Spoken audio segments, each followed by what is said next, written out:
We're here today because an unspeakable tragedy has unfolded in Minnesota. My good friend and colleague, Speaker Melissa Hortman, and her husband Mark were shot and killed early this morning in what appears to be a politically motivated assassination. Our state lost a great leader, and I lost a dearest of friends.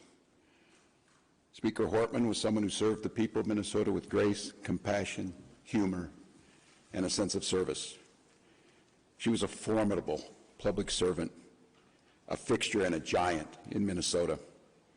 She woke up every day determined to make this state a better place. She is irreplaceable, and we've been missed by so many. Minnesota's thoughts and prayers are with her family, her loved ones, her children, and her parents. My prayers also go out to State Senator John Hoffman and his wife Yvette, who were each shot multiple times. The Hoffmans are out of surgery at this time and receiving care, and we are cautiously optimistic they will survive this assassination attempt.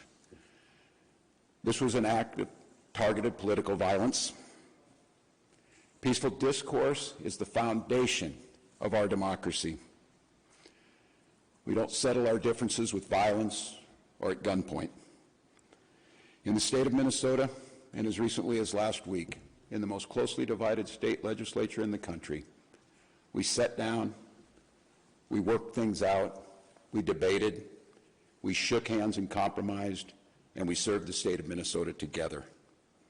We proved that it's possible, even in these politically charged times, to find compromise and adhere to the principles of democracy and civil discourse. We must all, Minnesota and across the country, stand against all forms of political violence. At this precipice moment we're on, this tragic act here in Minnesota should serve as a reminder to all of us.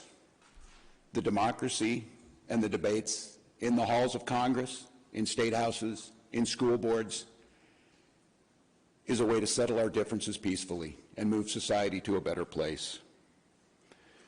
We're collaborating with all local, state, and federal agencies on a full investigation. We're committed to keeping Minnesotans informed as the situation continues. I assure you that those responsible for this will be held accountable, and each and every one of us are committed to making sure that a tragedy like this never repeats itself in Minnesota or across this country.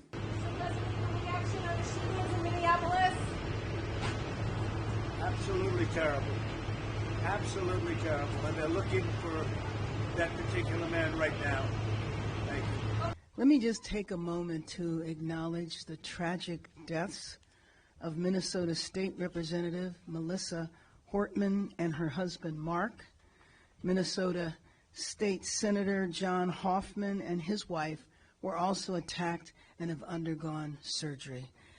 I just want to say that my thoughts and prayers are with them and their families, and I think one of the things that was the most troubling about this is that it appeared to be motivated by political viewpoints.